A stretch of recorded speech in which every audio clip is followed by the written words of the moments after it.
Escribo esto más que nada para desahogar mis penas, además de contar los terribles sucesos que tuve la mala suerte de vivir durante estos últimos meses.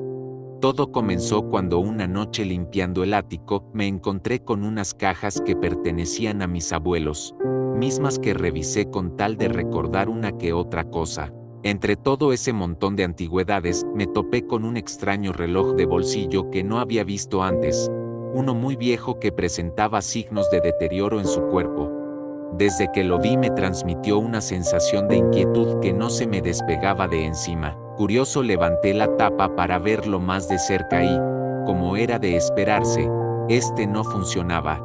Sus manecillas no se movían y el cristal que protegía sus componentes se encontraba un poco estrellado, como si lo hubieran golpeado. No sé por qué pensé que sería una buena idea llevárselo a mi esposa y a mi hijo para que lo vieran. Me daba demasiada curiosidad porque se veía como una reliquia muy antigua, digna de admirar. Días después de ese hallazgo, mi hermano llegó de visita. Él vivía en otro estado y verlo era casi imposible. Sin embargo, en aquella ocasión había sido posible gracias a una reunión de trabajo. En una de nuestras charlas surgió el tema del reloj, por lo que decidí ir por él y mostrárselo para que lo viera. Hasta ese punto, el reloj seguía sin funcionar, totalmente inutilizable. Yo ni siquiera lo había abierto para revisar si le faltaban baterías o algo, simplemente nunca lo toqué a fondo. Pero fue cuando mi hermano me lo pidió para analizarlo, que segundos después me dijo que estaba loco, que el reloj sí funcionaba. Tan pronto y lo escuché, mi expresión se tornó extrañada y confusa. Rápidamente me acerqué también a verlo y, en efecto, el reloj comenzó a mover sus manecillas. Pero luego pasó algo extraño, y es que éstas empezaron a volverse locas, girando de una manera extraña hasta que a los pocos segundos se detuvieron abruptamente en el número 5. Ambos nos vimos fijamente después de tan raro fenómeno, riendo nerviosamente y bromeando al respecto. Sin embargo, decidimos optar por no tomarle tanta importancia y adjudicar tal suceso a una avería del reloj. Posterior a eso, las horas transcurrieron con normalidad, aunque a decir verdad, yo seguía algo intrigado por lo que había pasado. A las pocas horas mi hermano tuvo que retirarse por cuestiones laborales. Yo sabía que era un hombre ocupado, motivo por el que decidí no enviarle mensaje los días siguientes. El tiempo pasó y todo parecía estar bien, hasta que un día recibí una llamada, en la que me notificaron que mi hermano había fallecido, debido a un accidente de auto. Yo no lo podía creer, estaba tan devastado. Solo habían pasado 5 días desde que había estado en mi casa, con mi familia. Yo simplemente no supe cómo asimilarlo, me rehusaba a creerlo. Pasmado por semejante noticia, me senté sobre el sofá para intentar comprender la situación. Fue entonces que no sé por qué, pero recordé que el reloj días antes, cuando se lo mostré, había marcado las 5, justamente los 5 días que pasaron a partir de ahí.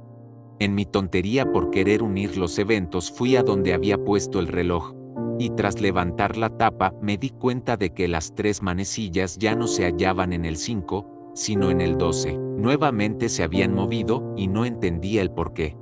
Era obvio que estaba sobrepensando las cosas. Todo debió tratarse de una simple coincidencia o algún error de parte del reloj, por lo que mejor preferí olvidarlo y seguir con mi vida al lado de mi esposa e hijo. Tiempo después del deceso de mi hermano, creí que el asunto del reloj había llegado a su fin. Sin embargo, un día mi hijo llegó corriendo hacia mí para decirme que el reloj se había movido de la nada. Al escucharlo decir eso, mis vellos se erizaron, como si hubiera presentido algo. Le cuestioné sobre qué era exactamente lo que había pasado, a lo que él me contestó que de repente las manecillas empezaron a volverse locas, hasta que al poco rato se detuvieron en el número 2. De verdad que no quería pensar en cosas paranormales o algo por el estilo, porque para mí todo se trataba de un error o algo que nada tenía que ver con la muerte, así que lo ignoré y preferí guardar el reloj. Ese fue mi más grande error, uno del que nunca podré perdonarme. Esa misma noche no pude conciliar el sueño, y es que no dejaba de pensar en que quizás algo malo podría ocurrir. No obstante, mi lado cuerdo y escéptico me tranquilizaba por ratos. De verdad traté de no pensar en eso, pero se me era muy difícil, puesto que el miedo que tenía ahora con mi hijo era muy grande, un temor que al cumplirse los 2 días, se convirtió en un horror indescriptible. Nuevamente recibí una llamada, esta vez de la dirección de la escuela a la que mi hijo acudía. Me notificaron entre lágrimas que lo sentían, pero que mi hijo había perdido la vida tratando de defender a una compañera de un chico armado. Lágrimas comenzaron a desbordarse de mis ojos cuan cascadas. El mundo de mi esposa y el mío se rompió en miles de pequeños pedazos tan pronto, y nos enteramos del trágico evento, un suceso inimaginable que claramente nos cambió la vida para siempre. Una vez más el reloj había tenido la razón. Fue entonces que finalmente lo acepté. Esas horas que marcaban no eran más que los días restantes de la vida de quien se atreviera a mirar a través de su cristal. Mi esposa dejó de ser la misma desde ese entonces. Ya no me dirigía la palabra y tampoco mostraba interés de acompañarme en las noches. Yo la comprendía, y es que era en extremo difícil llevar nuestras vidas con la ausencia de nuestro hijo, así que nada tenía que reprocharle.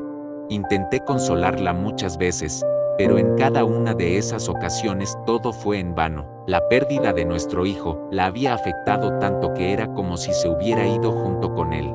Hasta que un día, al despertar, me topé con una horrible imagen que no puedo olvidar hasta el momento. Mi esposa había decidido salir por la puerta falsa, en un desesperado intento por recuperar lo que había perdido. Yo la hubiera seguido, pero soy tan cobarde que ni siquiera eso puedo hacer. Ahora todas las noches bebo hasta que se me es posible dormir, sin despegar la mano del reloj de mis abuelos, a la espera de que un día logre moverse para mostrarme cuánto tiempo me queda.